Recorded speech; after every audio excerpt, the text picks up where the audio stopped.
cuyo presidente lo tenemos aquí en primera fila. Gracias a todos por venir, por acompañarnos en esta tarde. Si ayer era un orgullo contar con Pedro Rodríguez, hoy que les voy a contar de lo orgullosos que estamos de contar en Santa Cruz de la Palma con Juan José Carballo Belloso, que ya ayer nos saludaba en el acto de presentación. Nació en Santa Cruz de la Palma en el año 76, licenciado en Medicina por la Universidad Complutense de Madrid, doctor Europeus por la Universidad Autónoma de Madrid, especialista en psiquiatría por el Hospital Universitario Puerta del Hierro, compañero de investigación en psiquiatría infantil y de la adolescencia en la Universidad de Columbia en Nueva York mediante beca de la Fundación Alicia Koplovich.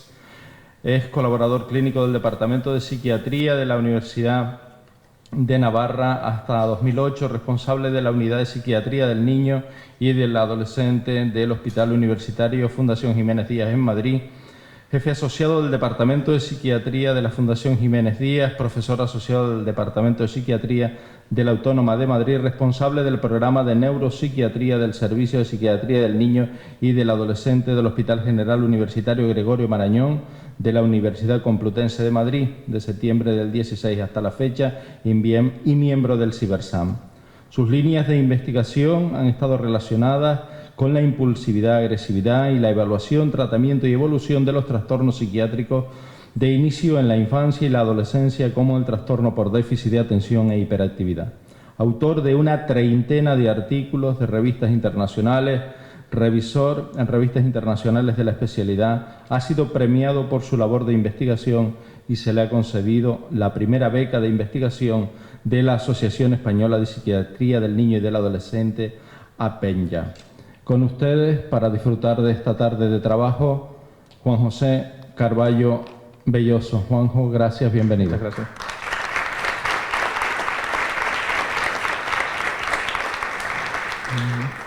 Pues muchas gracias a todos, Pedro, gracias por la amable presentación. Ayer tuvimos unas palabras también para los organizadores, que sin ellos obviamente pues este acto no podría haberse dado. Pedro no está hoy, no nos puede acompañar, que tenía razones familiares, pero realmente muchas de las cuestiones que voy a hablar en esta tarde pues van a ser corolario y de alguna manera me voy a apoyar en esa charla de ayer para poder ayudar a entender mejor esta problemática. Miren, un poco el tema que había elegido de alguna manera en este curso de actualización estaba pensado como segunda parte de la charla de ayer, en la que vimos una visión muy general de lo que es el trastorno por déficit de atención, una visión que yo creo que de una manera fácil de entender, fácil de seguir, el doctor Rodríguez nos mostró aspectos muy importantes, fundamentalmente esa alta prevalencia, esto es esa alta frecuencia, ese alto impacto y además digámoslo así, la necesidad de hacer un buen reconocimiento, un buen diagnóstico y un buen tratamiento. En esta actualización yo me planteaba algo que también entra a lidiar parte con mi propia biografía. Me refiero un poquito al sentido de por qué elijo este título de nuevas herramientas, lo que son los límites en el conocimiento, el avance en lo que son las nuevas ciencias. El trastorno por déficit de atención evidentemente es un trastorno que nos va a ocupar mucho y que de alguna manera es una realidad. Pero esta realidad compleja, vamos a ver, y es lo que voy a intentar avanzarles, tiene diferentes aristas y es necesario pues en ocasiones tener puntos de vista complementarios al trabajo que hacemos hoy en día a la hora de los diagnósticos, de las intervenciones. Y les explicaré a lo largo de la entrevista por qué creo que es tan relevante.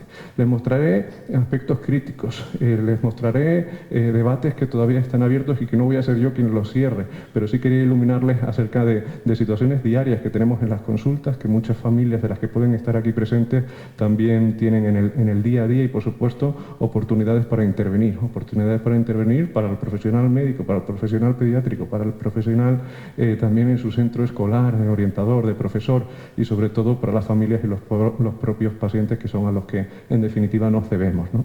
El límite, miren, probablemente los límites a mí me vienen porque mirar por la ventana de mi casa durante 18 años suponía ver el límite del mar y trascender a la península, irme fuera, pues probablemente siempre me ha ayudado a ver, no quedarme quieto, no quedarme, digámoslo así, en esa dinámica, ¿no?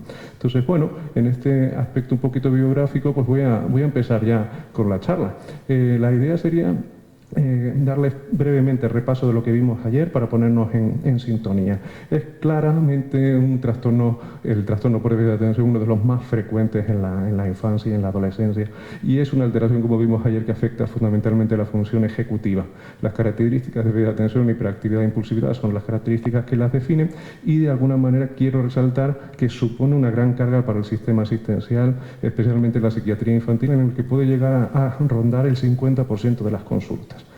O sea, el 50% de lo que hacemos en las consultas de psiquiatría infantil puede estar en algunas consultas específicamente dedicadas a niños y adolescentes, como les digo, a atender a este trastorno, con lo cual, evidentemente, una buena formación, un buen diagnóstico, un buen tratamiento es que se ve y se antoja que es lo necesario. Y además es que estos niños van a necesitar el doble de recursos médicos, es que hasta desde un punto de vista incluso económico, que es lo que ahora mismo mueve, digámoslo así, las decisiones políticas, pues debería interesar a ese otro sector. Hablábamos ayer de esa prevalencia, 3 a 5%, y hablábamos también de un personaje. Salía ayer en alguna de las preguntas, ¿verdad? Hablábamos de nuestro amigo Bart Simpson.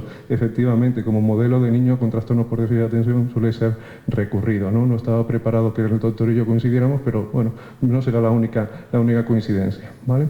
Puede haber diferencias en cuanto a los métodos, la prevalencia y demás, pero la idea que quiero indicarles es que, independientemente del país en el que estemos hablando, independientemente de la sociedad en la que nos estemos dedicando, es una realidad clínica, ¿vale? No es una cuestión que venga de Estados Unidos. Yo me formé allí y aquí existe, y los cuadros clínicos en este sentido se ven de manera similar, ¿vale? No es una moda, digámoslo de esa manera, y analizaremos un poquito esos corolarios. Sí se ve en algunas muestras clínicas que puede haber una mayor predominancia en hombres con respecto a mujeres, y eso es lo que pongo abajo de 3 a 1. Pero también les quiero hacer ver que probablemente ese dato no se corresponda con los estudios que podamos hacer en población más general o en colegios, ¿vale? Normalmente los clínicos, los que nos dedicamos a la consulta, vamos a ver los casos probablemente más ruidosos, los que generen más problemas. Y suele ser el subtipo combinado, aquel que nos decía el doctor, que tenía déficit de atención, hiperactividad e impulsividad social. Y en ocasiones el subtipo más inatento, el que son niños que están más en la luna de Valencia, más en sus nubes, niños que no molestan en clase pero tienen problemas de déficit de atención, los que más tarde llegan a las consultas o los que menos de alguna manera pasan. Y normalmente ese subtipo es más prevalente en chicas. O sea que de alguna manera puede estar ese resultado de prevalencia a favor de los chicos inflado. ¿Vale? Vamos a hablar un poquito y repasar la genética, no tanto por repetir la charla de ayer, sino porque me interesa que tengamos ciertas nociones para entender la complejidad del trastorno y poder entender mejor la necesidad de algunas de las herramientas de las que les voy a hablar posteriormente. Va en familias, el trastorno por déficit de atención va en familias, con lo cual es necesario evaluar por un lado el padre o de la madre, de alguna manera cómo han venido esos síntomas también y qué impacto ha podido generar en alguno de los progenitores. En ocasiones, muchos de los padres que vemos en la familia, ellos mismos se identifican con o ellos mismos o algún familiar, ¿vale? Y de alguna manera, hasta que no le ponemos palabras o no le guiamos, pues no caen en la cuenta de que ese comportamiento no era normal en el sentido de que alguien lo padeciera. No, si eso a mí me pasaba también. No necesariamente el haberlo sufrido quiere decir que sea una experiencia normal en el resto de los niños. Mire, la gran adversidad psicosocial, evidentemente hablaremos de eso más tarde para poder hacer un diagnóstico diferencial también. Bajo peso al nacer, la prematuridad, pues es importante. Yo ahora mismo que centro mi atención mucho en un programa de neonatología de niños con gran bajo peso, pues es uno de los factores que vemos en el seguimiento en el Gregorio Marañón. Hay programas punteros de niños con menos de 700 gramos, pues esos seguidos en el tiempo realmente presentan dificultades de neurodesarrollo y estamos con programas de seguimiento para prevenir la aparición de trastornos del neurodesarrollo, incluido el trastorno por déficit de atención. El tabaco en el embarazo, las madres y las abuelas, nos decía el doctor ayer, ¿verdad? Y el alcohol en el embarazo, veremos también puede ser el síndrome alcohólico fetal y su diferenciación, ¿no? Hablamos de factores genéticos, en este caso, pues Homer Simpson, hablaríamos, ¿no? Es el papá de Bart Simpson, ¿no? Le quería traer simplemente algunos de los estudios en los que yo pude participar, de muestra española, en el que también, como les digo, no es una cuestión de inventiva americana, es que los marcadores que tenemos de riesgo, aquellos que hablábamos de los tubitos, ¿no? De los tubitos que afectaban, pues el DRB2, ¿vale? Que es el receptor de la dopamina, ese que se hacía pequeñito, pues uno de los más prevalentes en nuestra población, y hace que, pues aunque ordeñemos, decía la palabra el doctor, y queramos sacar la dopamina, pues si tenemos alguna vulnerabilidad a ese receptor, pues no vamos a obtener toda la acción de la dopamina. Las regiones neuroanatómicas, pues recuerdan ayer esa incisión que nos hacía el doctor, hoy se la ponemos de perfil por aquello de cambiar la imagen en la región dorsolateral ventral, regiones que están, digámoslo así, implicadas en el control atencional, pues vemos que están más inmaduras. Me permito repetir esto porque sí hay un concepto que sí quería traerles hoy, ¿vale? Que es este concepto de la madurez, ¿vale? Madurez cerebral, ¿vale? Lo que nosotros vemos normalmente en las consultas es una palabra ubicua en todas las consultas. Me refiero a que en esto no hay padre o madre con un niño con trastorno por déficit de atención que en algún momento de la evolución no nos comente que su hijo bien, pero que le sigue viendo más inmaduro que el resto de los niños. Que está contenta, incluso en el mejor de los casos que estamos viendo que va con una evolución satisfactoria, pero doctor, todavía es que fíjese, comparado con su hermano, todavía es que le falta picardía, es que le falta, en ese sentido, pues esa madurez que se le supone para la edad cronológica. Entonces, déjenme que les asista un poco a la hora de la lectura, no quiero que se queden con los detalles, pero sí que miren conmigo los dos colores que hay en la diapositiva, ¿verdad? Vamos a tener niños cuyo grupo pues son niños que tienen un desarrollo normal, serían aquellos que están en color verde, y aquellos niños afectos de un trastorno por déficit de atención. En ordenadas y coordenadas, ¿no? En eje abajo lo que vamos a ver son los años de maduración, ¿vale? Y arriba vamos a ver el porcentaje de grosor cortical, ¿vale? Lo que vamos a ver es que los niños en verde, aquellos que tienen un desarrollo normotípico, ¿vale? Van a madurar antes en esas regiones anatómicas, ¿vale? Y específicamente en esas que se ven que están más relacionadas con el trastorno por déficit de atención, la diferencia todavía es más marcada entre el ritmo de madurez de los niños normotípicos con respecto a los niños que tienen un trastorno por déficit de atención, ¿vale? Entonces, en este sentido, cuando estamos pidiendo a los niños que ejecuten algunas tareas, ¿vale? Vamos a tener que ver que muchos de estos niños están por detrás, no un mes ni dos, sino varios años en conseguir esa madurez, ¿vale? Y eso va a tener digámoslo así, una implicación muy importante desde el punto de vista de entendimiento de lo que el niño puede tener, de ajustes de expectativas por parte de los padres, de ajustes de expectativas por parte del colegio, de ajustes de expectativas del propio profesional a la hora de entender los avances que va a poder tener este niño. El tratamiento farmacológico, ayer, pues de alguna manera minimizaba el doctor un poquito pues todo lo que es la complejidad del trastorno. No podemos tener tiempo para hablar de todas las acciones farmacológicas, ¿verdad? Pero sí quería rescatar un poco esa idea. ¿Qué vamos a intentar hacer con el trastorno por déficit de atención desde el punto de vista farmacológico? Vamos a intentar reducir, ¿vale?, ese gap, ese espacio de tiempo entre la madurez que se daría en ese niño si no tuviera el trastorno por déficit de atención tratado con respecto a aquellos niños que sí lo tienen tratado. Cuanto antes se inicie el tratamiento farmacológico, esa diferencia va a ser menor en el tiempo. Y lo que vemos que a nivel del sistema nervioso central, afortunadamente cada vez vamos a tener más datos y disponemos de mayores datos de que la maduración cerebral en niños en los que se inicia el tratamiento farmacológico, obviamente con un buen diagnóstico, van a disponer de una mejor evolución en lo que son las vías corticales de maduración y no van a utilizar áreas de compensación de otras áreas. Esto es, por ejemplo, en lugar de utilizar áreas de la región orbitofrontal, acuérdense de lo que nos taladraba el doctor, van a utilizar en ocasiones regiones del cerebelo, regiones en otro sentido que no están tan específicas para el tema de la atención-concentración. Yo le digo a los padres muchas veces que es como cuando alguien tiene un problema para caminar, pues compensa con la otra pierna, ¿vale? Esos mecanismos de compensación hacen que sí, que pueda caminar, pero probablemente la calidad de la marcha no va a ser la misma, ¿vale? Entonces, en este sentido, la importancia de entender bien la vulnerabilidad biológica que pueda existir, la necesidad en ocasiones de detección precoz y evitar eso que también subrayaba ayer mi compañero, ya madurará, pues es importante reconocerlo de esta manera, ¿no? Muchos padres me plantean también, ese ya madurará, y me dicen, bueno, doctor, usted fíjese que arriba se unen, ¿no? Dicen en la gráfica, doctor, yo se los enseño como forma de explicarles el tratamiento. Bueno, yo no le veo tanto problema, doctor, porque al final, como se va a resolver el problema, no, ya madurará, claro, pero ¿qué son los años que tenemos entre medias? No pasa nada, el niño se queda como en stand-by, hasta el colegio, las relaciones sociales, las actividades de ocio. Si no se realiza una adecuada detección y funcionamiento, pues la vida de ese niño, obviamente veremos a continuación que se va a ver muy afectada, ¿vale? Bueno, la complejidad. Solo les traigo esto para que vayan viendo que de alguna manera la presentación prototípica de un paciente con un trastorno por déficit de atención va a depender de muchos aspectos, ¿vale? Desde lo que el niño hace en la consulta, cómo se comporta, a la vulnerabilidad biológica que pueda tener de dotación genética, hay muchos fenotipos intermedios, lo que vienen a llamarse endofenotipos, ¿vale? Y de alguna manera son cascadas intermedias que tienen a su vez su propia regulación, ¿vale? Y que necesitamos de alguna manera seguir avanzando en estos métodos, en estas investigaciones para poder trazar tratamientos más específicos e intervenciones probablemente más ad hoc, ¿vale? Y es que a día de hoy lo que vemos es que en la consulta vienen muchos niños con una clínica muy heterogénea y que los padres cuando vienen a la consulta dicen, bueno, es que mi hijo no es como otro niño que tiene TDAH. Pues es que usted dirá que tiene TDAH, pero no se parece para nada a su primo, ¿vale? Y es que en ocasiones puede haber presentaciones clínicas que poco o nada se parezcan un caso a otro. Y además hablábamos ayer también de lo que era la palabra comorbilidad. Esto quiere decir la presencia conjunta de otros trastornos. Hablábamos del trastorno de aprendizaje, la disfunción, el síndrome de disfunción ejecutiva, le llamaba el doctor también, los trastornos del comportamiento, aquel TOD que le ha hablado del trastorno oposicionista desafiante, los trastornos de afectivos, de ansiedad, los tics, trastorno de uso de sustancias, que suele ser una complicación en la etapa adolescente. Todos ellos obviamente van a complicar el diagnóstico. Y lo que complica el diagnóstico complica el tratamiento.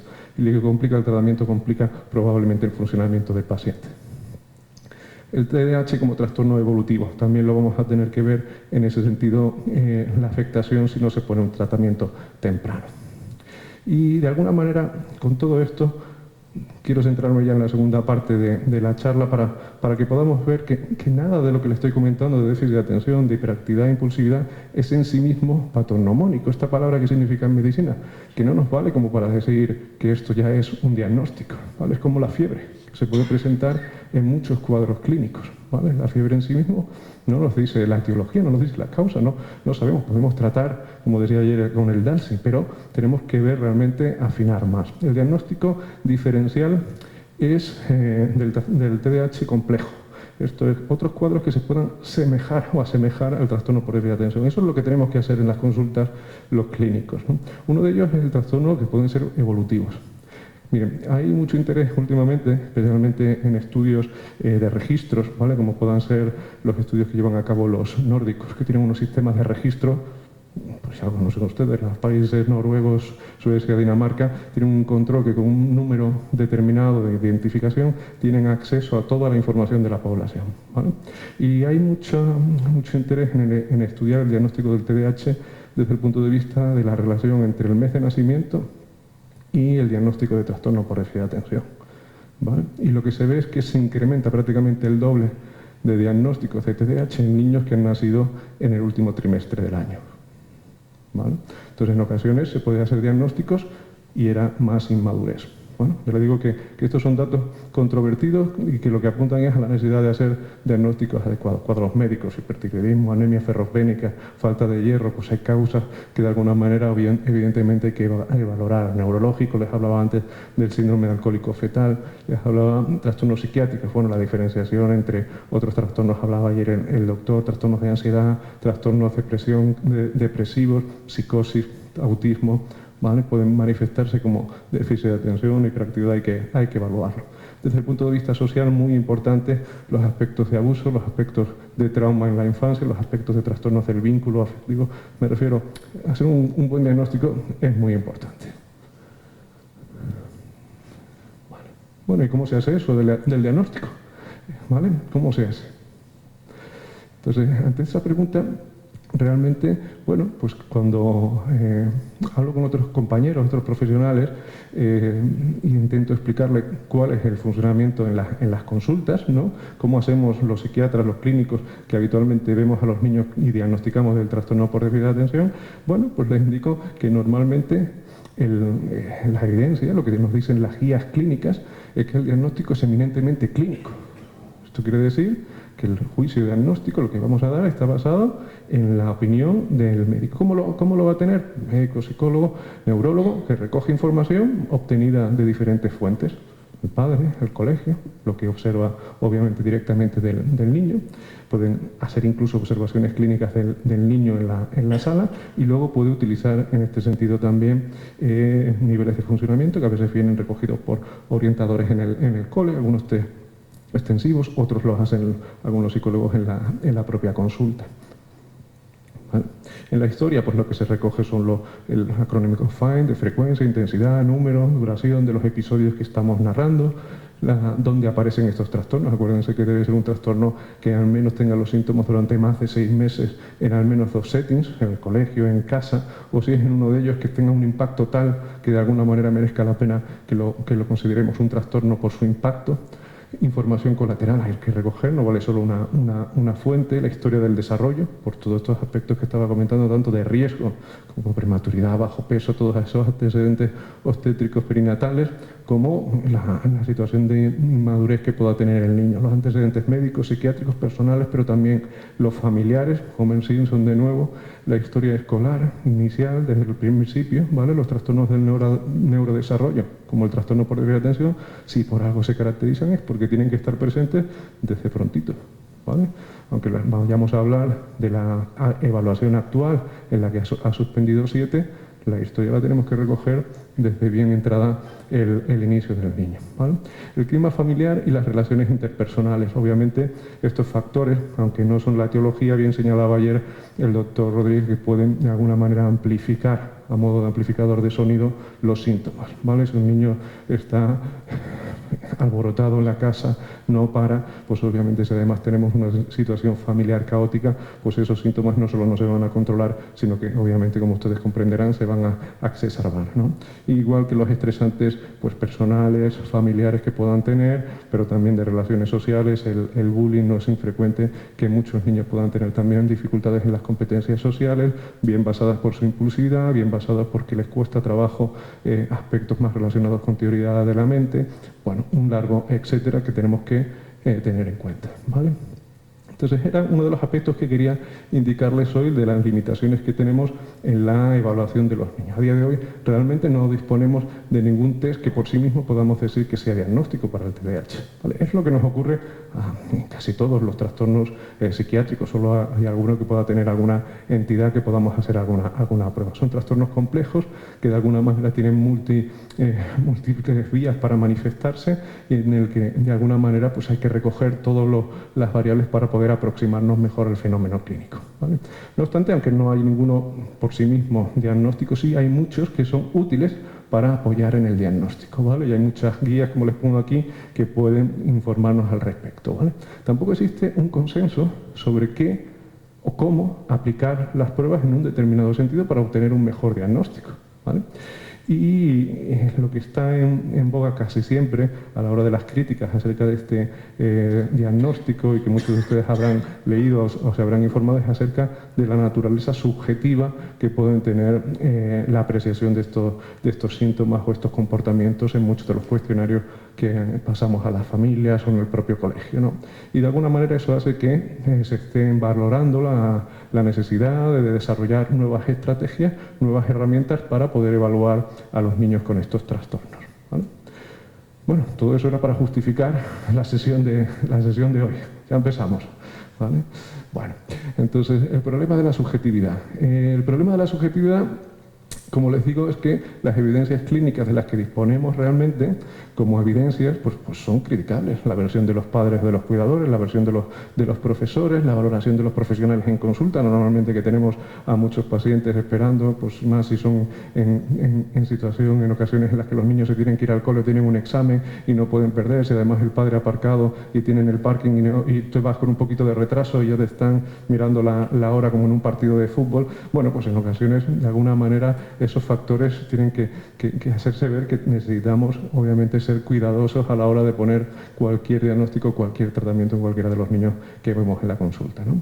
Los cuestionarios son los métodos más empleados en muchas ocasiones, pero no dejan de tener, a pesar de sus bondades, no dejan de tener, pues evidentemente, algunos aspectos que hay que considerar a la hora de establecer un diagnóstico por su complejidad. La veracidad, normalmente puede haber un sesgo de deseabilidad. Si le pasamos cuestionarios a muchos niños, pues la perfección es lo que nos indican, todo bien, bien, bien, bien, bien, y raramente observamos problemas, ¿no? En la precisión en la respuesta se puede ver que pueden no ser acorde a lo que realmente otro observador podría mirar, y luego puede haber diferencias culturales entre las puntuaciones que obtenemos en un determinado lugar y donde se validó ese test, ¿no?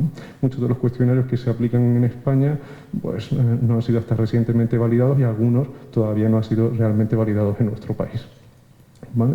Entonces, en este sentido, lo que tenemos por un lado, como lo estoy viendo, y era uno de los pensamientos que quería reflexionar con ustedes, que el trastorno por déficit de atención, el diagnóstico, no deja de estar en este sentido en una situación de reflexión, y de que es importante que se busque a los profesionales adecuados para llevarlo a cabo, y que de alguna manera hay que tener, digámoslo así, muy mirado aquello que estamos buscando y descartar esas otras causas que pueden hacer que se presenten esos niños con síntomas, como les digo, generales de déficit de atención, hiperactividad e impulsividad, ¿vale?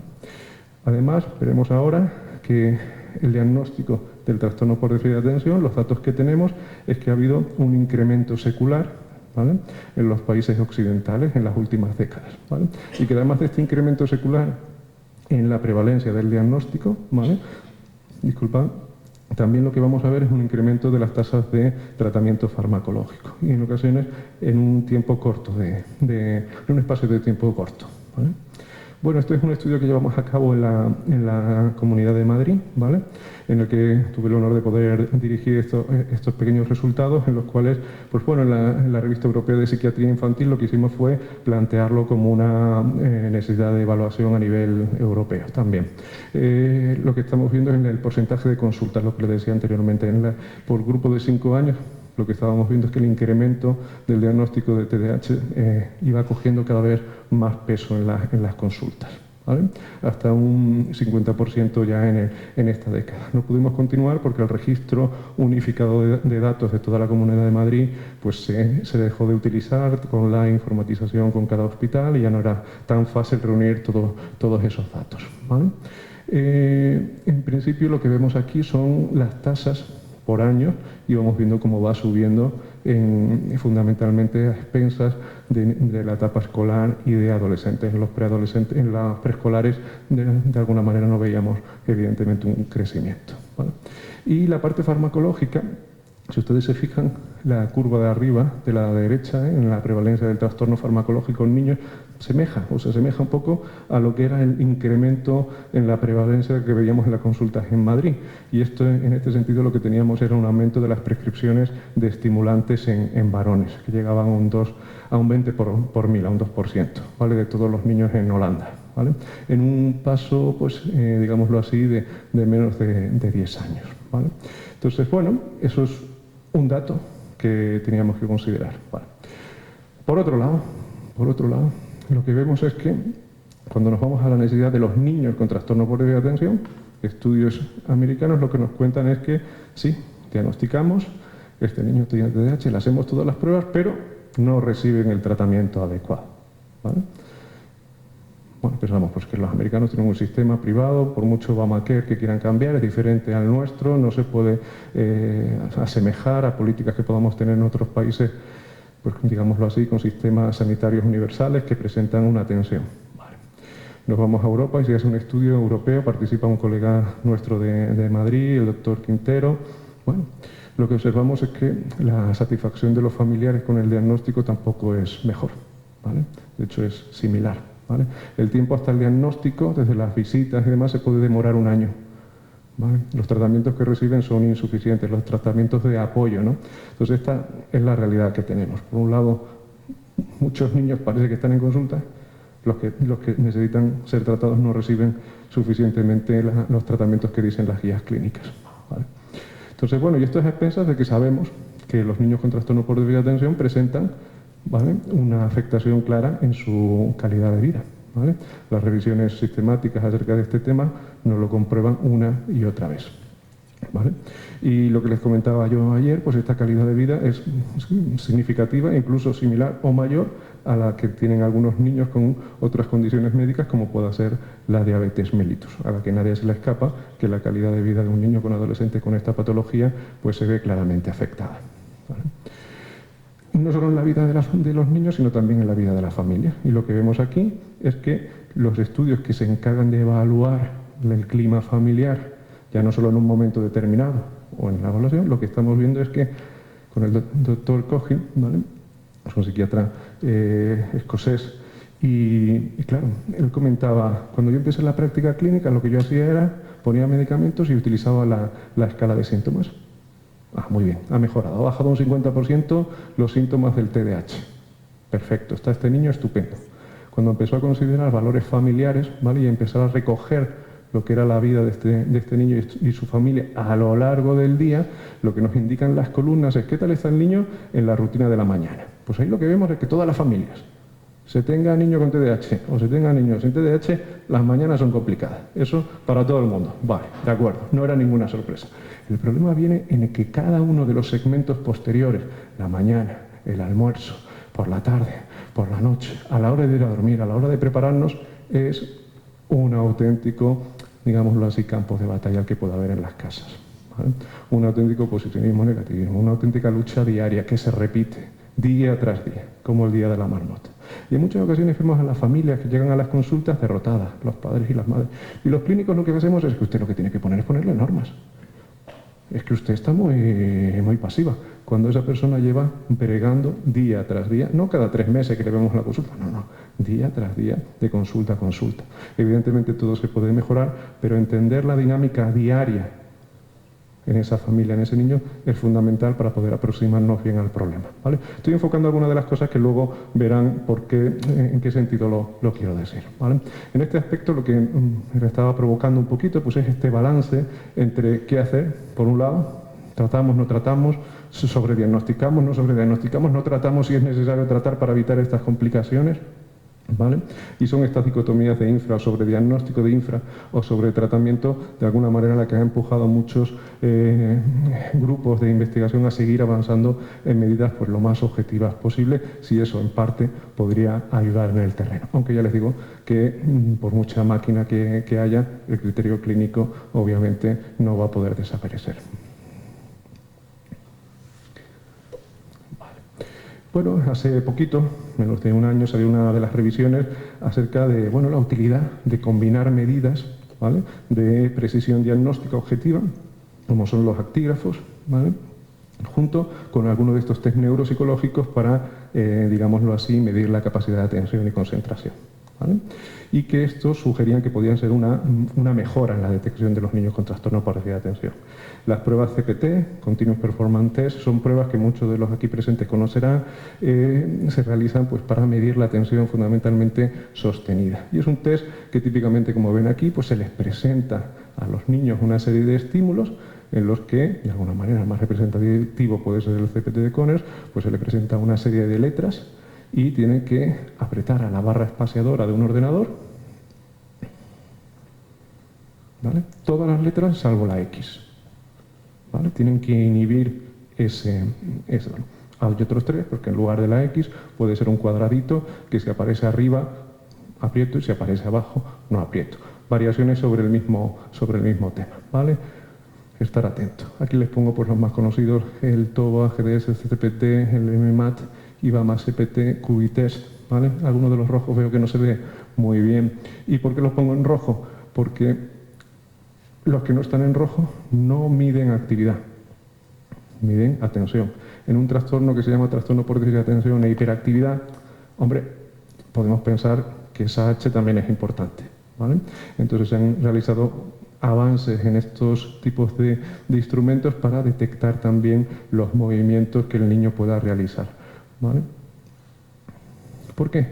Bueno, en principio lo que se ve es que algunas de las pruebas que tenemos a día de hoy, ¿vale?, pues nos sirven para el screening, impulsividad, las pruebas de déficit de atención, nos pueden servir digámoslo así, para observar la hiperactividad, pero no se han desarrollado del todo o no se habían desarrollado del todo hace unos años test específicos para medir la hiperactividad, ¿no? Y muchos de los padres lo comentan en la consulta. Bueno, ¿y cómo sabe usted que mi hijo se mueve mucho? ¿Qué es moverse mucho? Muy bien.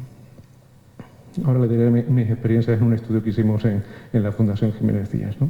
De alguna manera, bueno, pues combinar esa actividad de actígrafo, me detendré ahora mismo, con estos CPT, pues señalan en esta revisión que podría ser un avance en la detección del trastorno por déficit de atención, pero que en ningún caso podría ser utilizada por sí misma para el diagnóstico, ¿vale? Bueno, otros tipos de evaluaciones, ¿vale?, son las de realidad virtual, ¿vale? El aula en Explora.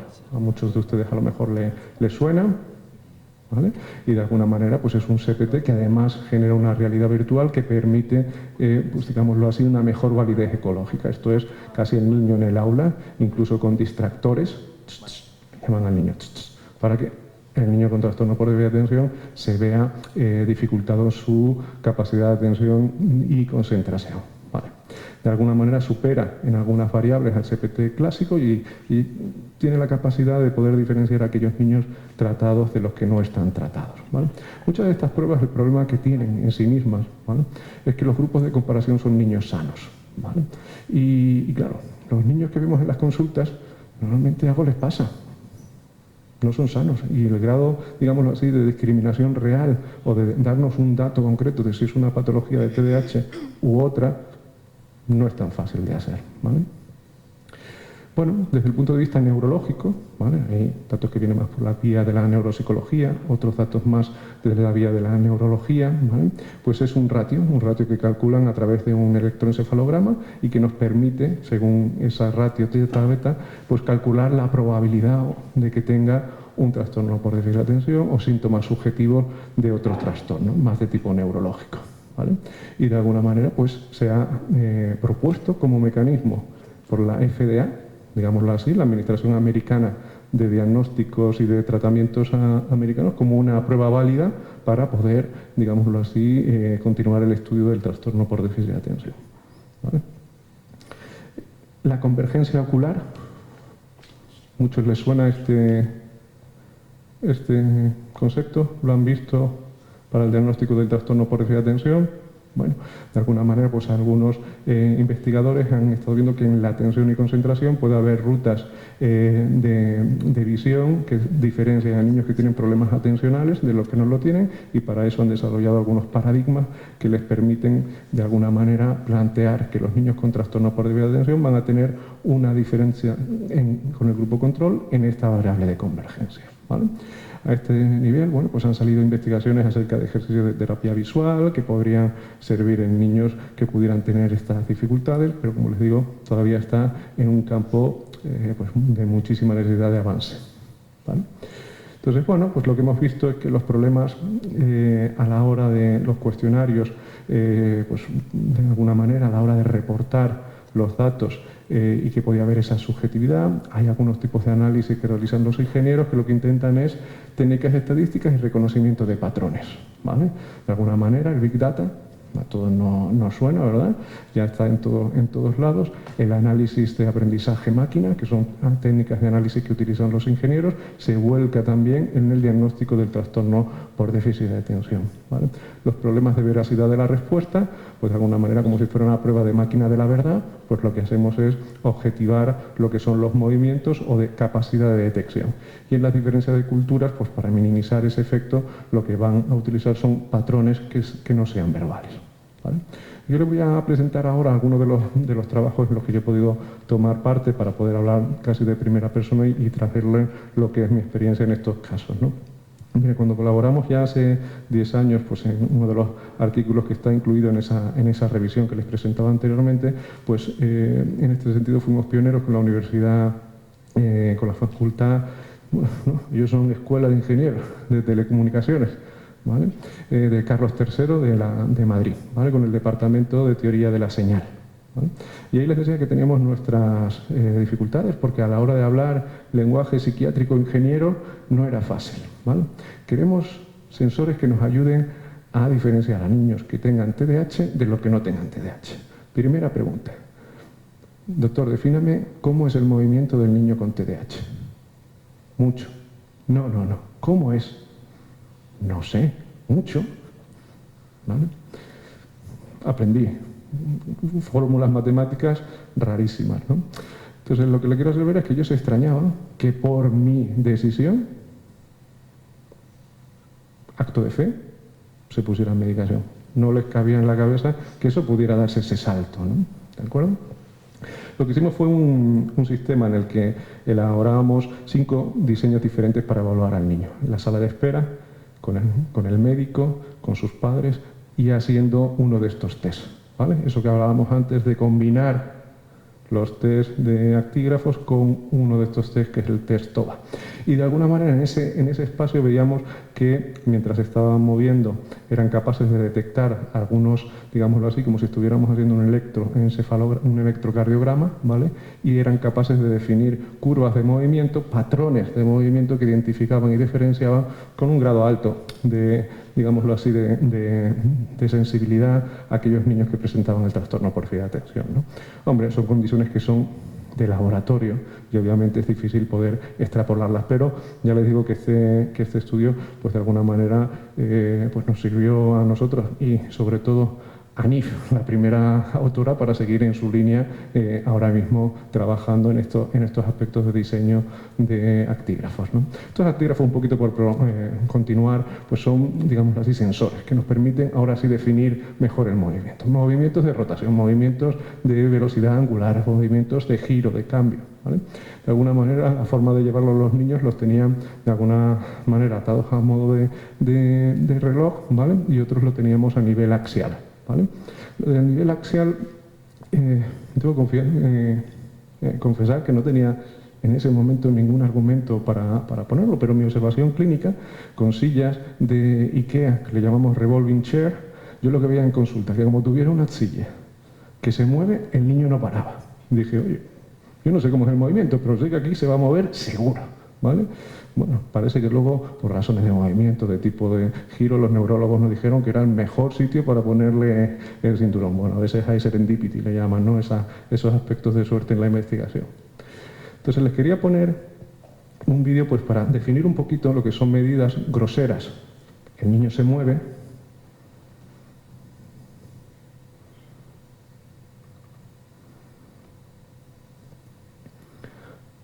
A medidas de detección fina, ¿vale? Este es uno de los sensores. Lo que vamos a ver es que con la mano del examinador, pues vamos a ver que pequeños giros que podamos tener, pues son registrados, ¿vale? Pequeños giros, lo vemos aquí, y nos dan esos patrones, ¿vale? Pues ese movimiento tan fino y demás, pues es el que se puede llegar a mirar, y eso se recoge en esas horas y permiten hacer un cálculo de registro de lo que son los movimientos, y ahí es donde ellos utilizaban esas fórmulas matemáticas tan complejas para poder extraer la información más relevante, ¿vale? Al igual que ocurre pues, en los Holter de cardiología, en lo que son monitorización continua de señales, ¿vale?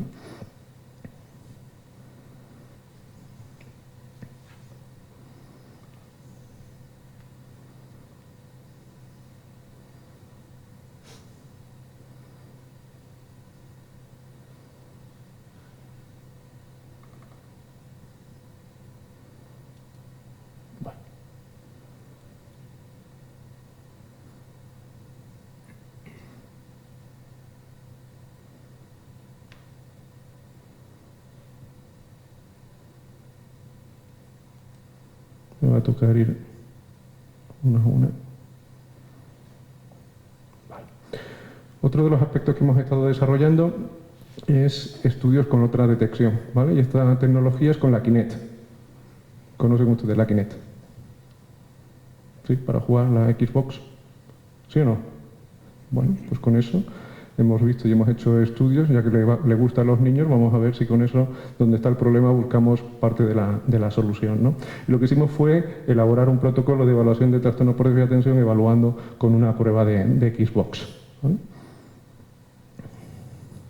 ¿Por qué?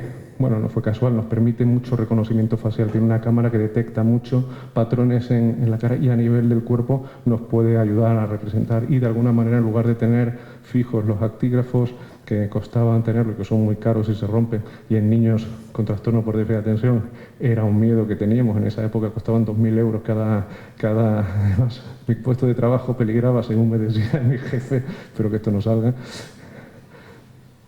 Bueno, teníamos aquí pues esta valoración de hacer esa prueba de CPT, ¿vale? Como les decimos, a través de la Kinet, ¿vale? Y estos resultados, pues de alguna manera, los habíamos probado primero con personas sanas, con estudiantes universitarios, habíamos modelado el sistema y lo aplicamos luego a niños con trastorno por déficit de atención, y en los que veíamos que de alguna manera se podía validar lo que era el concepto del CPT kinetizado. Sería un poquito la traducción, ¿no? Entonces, bueno, aquí está, pues de alguna manera, como ven, con mucha profusión, las variables que a nivel facial podemos mirar, y de alguna manera lo que vamos haciendo es presentarle los estímulos al niño, en este caso, como les decía antes, las letras, y va de alguna manera subiendo o bajando la mano.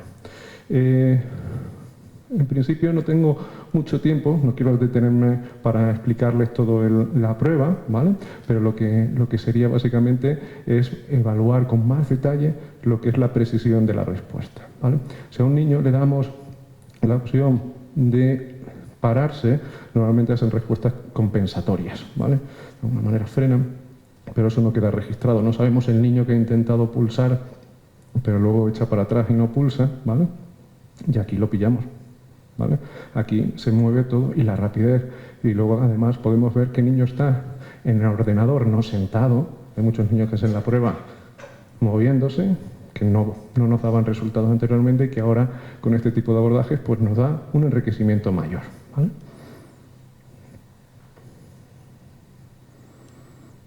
¿Vale? Y ahora me quería mover a otro terreno, ya no tanto la detección, sino en la monitorización, ¿vale? Lo que es el monitorizar los síntomas del trastorno a lo largo de la vida del niño. Eso que le decía antes, no como hablábamos el doctor Cogil y yo, de una evaluación de que bien están los síntomas y ya está, vamos a hacer la escala de síntomas, sino recoger diariamente cómo es la vida de ese niño y de la familia, ¿no?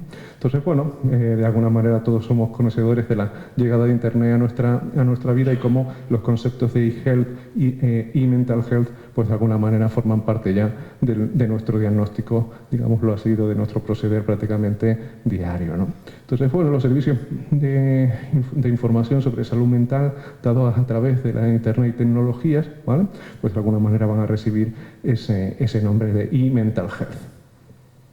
Es importante tener en cuenta lo que indicaba allí antes en la diapositiva, que es que están teniendo una validez similar, ¿vale? Incluso en ocasiones mayor, al lado de los cuestionarios cara a cara. Acuérdense que les decía que muchas veces la veracidad en la respuesta, pues de alguna manera no es tan real cuando tenemos el entrevistador delante, especialmente en adolescentes y especialmente en temas críticos o delicados. La posibilidad de que no siempre digan la cuestión verdadera, pues puede ocurrir, ¿vale? De alguna manera, de todos los aspectos que puede comprender y mental health, yo me voy a quedar con lo que creo que es más específico para el tema que hoy nos ocupa, que es el trastorno por déficit de atención, en los que vamos a recoger la evaluación de los síntomas y lo que son, digámoslo así, a través de Internet, dispositivos móviles, apps, iPad, ¿vale? En los que se pueden, de alguna manera, trabajar las familias, los pacientes, los profesionales y las investigaciones que existen en este campo hoy en día. Entonces, de alguna manera, la evaluación ecológica momentánea, supongo que muchos de los que están aquí lo conocerán y otros a lo mejor no están familiarizados con ello, supone de alguna manera la recogida, digámoslo así, en modo real mientras está ocurriendo, de síntomas, y se aplica a día de hoy pues en muchos trastornos. Pues en medicina lo utilizan pues para recoger los niveles de glucosa, de hipertensión, registrar el dolor en trastornos, digámoslo así, más traumatológicos, reumatológicos. De alguna manera está siendo instrumentos para captura, como les digo, de síntomas mientras están ocurriendo en el lugar que están ocurriendo, ¿vale? Una técnica, digámoslo así, que inicialmente en psicología pues, se aplicaba mucho con registros, es lo que se hacía de lápiz y papel, y que de alguna manera se está modificando para lo que son registros más de tipo informatizado, ¿vale? A través de estas técnicas web, ¿vale? en principio lo que permite es no hablar de lo que ocurrió durante los 3 meses anteriores entre visita y visita, por el mes anterior, que normalmente cuando le preguntamos qué tal vas, el niño nos comenta lo que ha pasado en el camino del coche a la consulta, fatal, porque mamá o el papá nos comenta lo que ha pasado ese día o ese examen anterior, y realmente la complejidad de todas esas semanas a veces se nos puede ver, digámoslo así, compleja la posibilidad de tener datos reales de cómo ha ido el niño, de la fluctuación, ¿vale? Y de alguna manera, pues esa validez ecológica que ya hablábamos antes con el aula en Explora, pues también vemos que en este tipo de intervenciones se puede maxificar. Entonces, en principio hemos visto que, como les decía, en otras disciplinas médicas se ha utilizado este abordaje, también en psiquiatría está teniendo su apoyo, pero lo que quería presentarles es si de alguna manera tenemos evidencia que eso se pueda aplicar o se haya aplicado al trastorno por déficit de atención. Y bueno, pues en principio lo que tenemos es que sí, se ha utilizado, no son muchos estudios los que se han venido a realizar, pero sí hay evidencia de que es factible, por un lado, de que es posible realizarlo, tanto con niños, con adolescentes, con familiares y con otros cuidadores, ¿vale? En los cuales los estudios, sobre todo, se han centrado más en las dificultades de regulación emocional y conductual, ¿vale? Han sido más el enfoque que han tenido durante un tiempo de duración corto, y es cierto que algunas de las limitaciones era el bombardeo continuo de preguntas que se les hacía a los niños y familiares. Algunas de las críticas que tenía eran mucha intervención y respuesta que tenían que dar los padres en ese momento, ¿vale?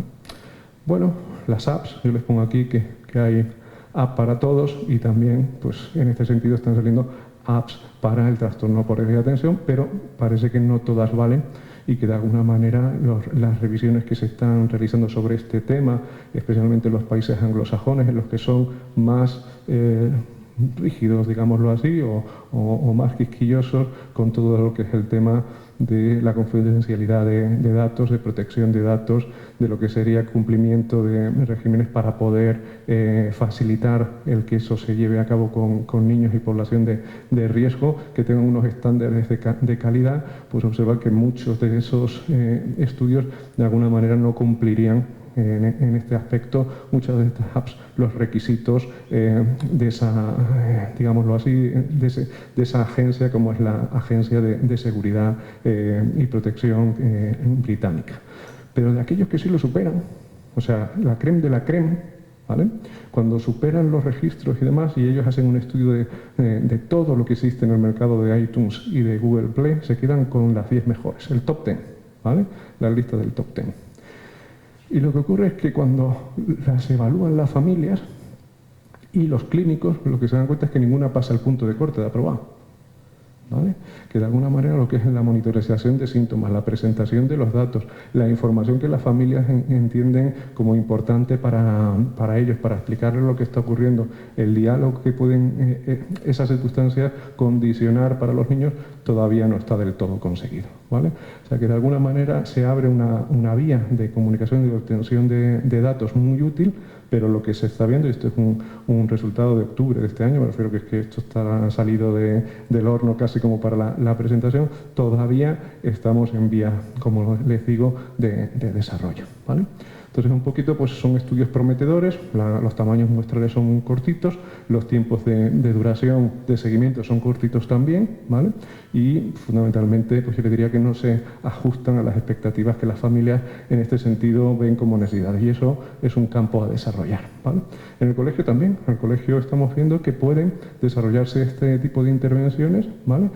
Por vía de los papás. Ayer hablaba de los profesores, ayer hablaba el doctor Rodríguez de lo importante que era el refuerzo, los sistemas de elogio, ¿no? El ejemplo de Juanito, ¿no? Él complementaba que vamos a darle una gran fiesta cuando haga las cosas bien, ¿no?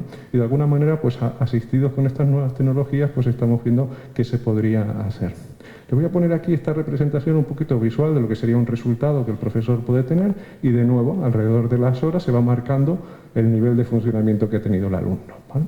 En este artículo lo que se refleja también es uno de los datos importantes que vemos en el seguimiento de los niños con trastorno por déficit de atención, que es fundamentalmente ese sesgo ilusorio de realidad que tiene. ¿Qué quiere decir el doctor Carballo con eso? Los niños con trastorno por déficit de atención no es que vivan en una realidad paralela, ¿vale?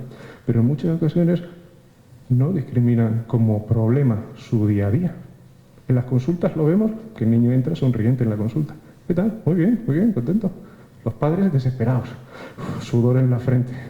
¿Vale? Todo muy bien, no hay ningún problema. ¿Vale? Ese sesgo de realidad, sesgo ilusorio, ¿vale? Es algo muy frecuente. En estas apps, cuando comparan el funcionamiento en el día del niño y del profesor, lo que se ve es que el niño está, ¿cómo lo has hecho? La pregunta es, ¿cómo te has portado en esta hora? De 10. Lo que ayuda a generar un feedback, ¿vale? Lo que ayuda a plantearse objetivos más a corto plazo, a fijarse en pequeños elementos, ¿vale? Ayer hablaba el doctor Rodríguez de nuevo de la mariposa, ¿vale?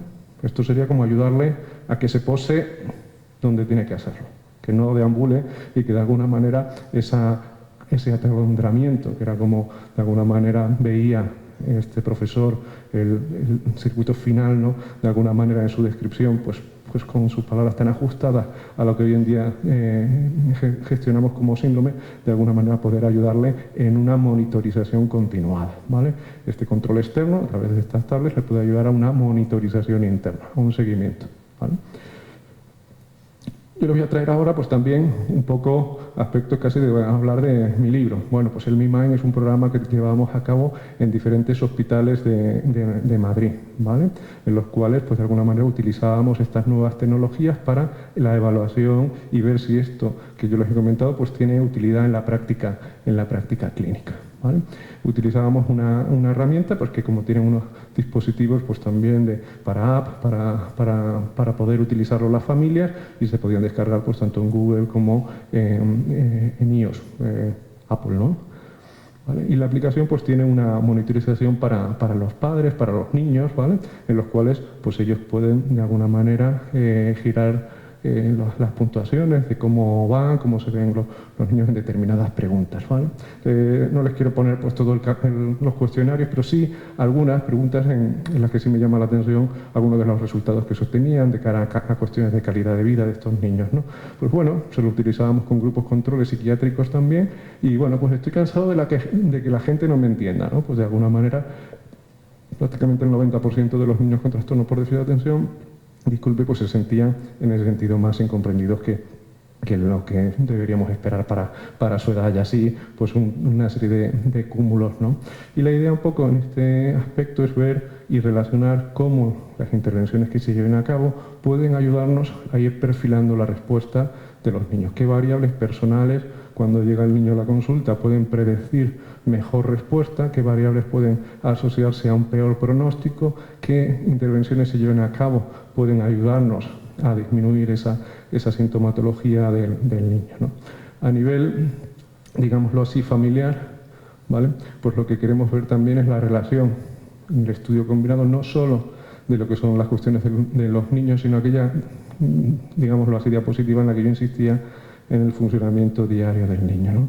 De cómo las familias también pueden verse afectadas y qué relación hay entre el nivel de severidad de los niños y el nivel de bienestar, o mejor dicho, malestar psicológico que presentan sus padres, qué nivel hay de niveles de severidad de síntomas y la carga o, digámoslo así, la calidad de vida también de los progenitores, ¿no?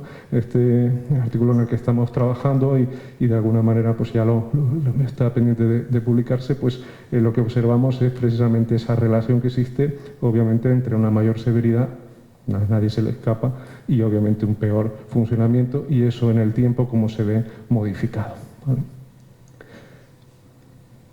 Yo voy ya a terminar con unas conclusiones, ¿vale? Unos mensajes pues muy básicos que espero haber podido ayudar en esta jornada a insertar, en el sentido de que obviamente el trastorno por déficit de atención merece nuestra atención como ciudadanos, como familiares, como profesores, como profesionales, ya no tanto por la prevalencia que hemos insistido en que es alta, sino también por el impacto que supone en la vida del individuo en el momento presente y a medio y a largo plazo, y cómo eso le va a afectar en la consecución de sus logros personales y a nivel de las relaciones sociales y familiares en ese individuo. El diagnóstico del TDAH es fundamentalmente clínico a día de hoy, y las nuevas metodologías, las nuevas herramientas que les comento, tanto para la detección con medidas objetivas como la monitorización a través de estas nuevas tecnologías nos están aportando nuevos resultados bastante prometedores e ilusionantes, en las que yo creo que en los próximos años seguiremos avanzando y obteniendo cada vez una mayor finura para que lo que hoy de alguna manera no se ajusta a las necesidades a lo mejor percibidas por los familiares, en pronto espacio de tiempo pueda ser una vía, digámoslo así, complementaria a los abordajes tradicionales, ¿no? Evidentemente, ninguno de estos trabajos que se desarrollan se hacen fácil, no son camino de rosas, a título de la diapositiva, y necesitan del abordaje y colaboración de múltiples compañeros con los que pues, hoy he estado en contacto para indicarles que hoy les iba a poner aquí en esta diapositiva, y que si no estaban conmigo aquí en la charla, pues era por las 3 horas que se tarda de venir de Madrid aquí, aunque ellos hubieran estado encantados, obviamente, de habernos acompañado a todos y quedarse el puente seguro. Obviamente, agradecerles de nuevo a todos la atención prestada, la invitación, a mis padres, obviamente, porque sin ellos no hubiera habido ni inicio ninguno, que estar aquí sentados, y a todos los asistentes por haber venido, y cualquier cosa pues me quedo a su disposición para las preguntas, ¿vale?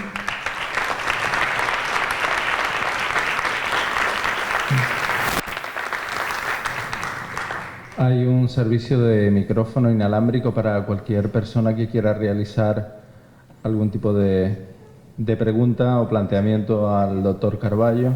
Yo recordarles también el agradecimiento de la Consejería de Emergencias y Participación Ciudadana del Cabildo al Instituto de Enseñanza Secundaria Alonso Pérez Díez, en cuyo paraninfo nos encontramos, y también, como no, al Servicio de Intérprete de Lengua de Signos Española de la Fundación Canaria del Sordo, Funcasor. ¿Alguna cuestión que quieran plantearle al doctor Carballo? Si no, le cederíamos la palabra a la consejera Carmen Brito Lorenzo para que clausure este curso, esta jornada, y les agradecemos mucho la presencia aquí. Aquí hay una joven que quiere realizar una pregunta, y enseguida le hacemos llegar el micrófono inalámbrico para que la plantee al doctor Carballo. Hola, quería preguntarte sobre el proyecto Mi Mind.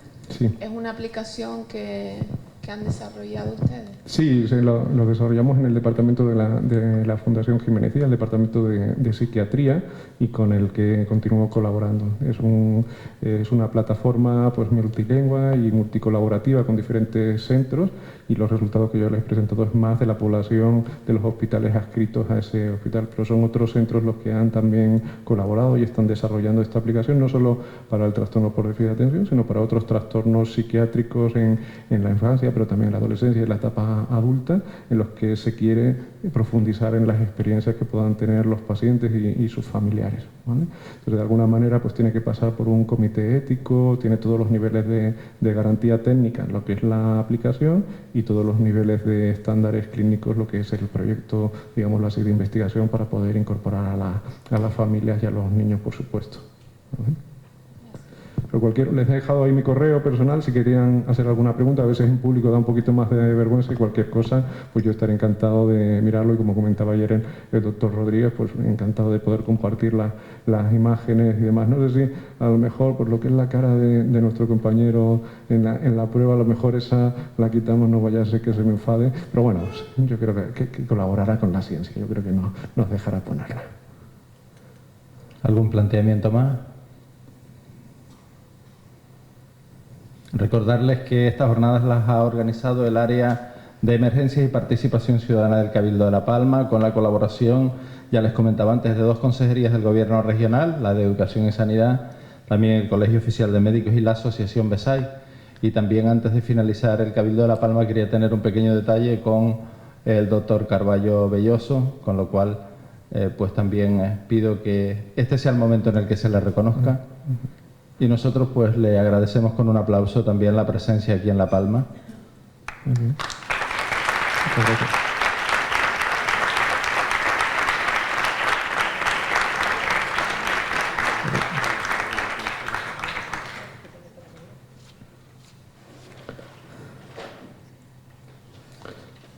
Muchísimas gracias. Muchas gracias. No sé cómo te darte un beso con esto. Complicado. Bueno, pues para cerrar esta jornada tiene la palabra la consejera insular de Emergencias y Participación Ciudadana del Cabildo de La Palma, Carmen Brito Lorenzo. Adelante, Carmen. Sí, bueno, pues muy agradecida a los ponentes, Juanjo. Ayer se lo transmití también a Pedro. Yo creo que esto debe ser el principio de algo bueno para nuestros hijos, nuestras hijas, para que el TDAH se escuche. Yo creo que nos han aportado muchísimo los dos ponentes. Yo creo que nos han quedado muchas cosas más claras. Aquí hay docentes, hay familiares, hay profesionales. Es importante que este tipo de jornadas se sigan haciendo, es importante que sigamos participando. Les tengo que decir que aparte de las personas que estamos aquí, se está transmitiendo en directo. Ayer se sumaron 4.000 y pico personas y hoy hay 2.000 y pico personas sumándose a esta jornada. Eso es importantísimo, eso quiere decir que esto es interesante, que esto es de todos y de todas, porque estos niños tienen que estar dentro de la sociedad. Eso es integración social.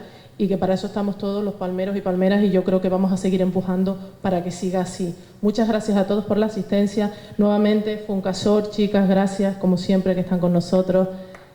A la Asociación BESAI, familiares, Pedro Montesino, muchas gracias a todos. Gracias.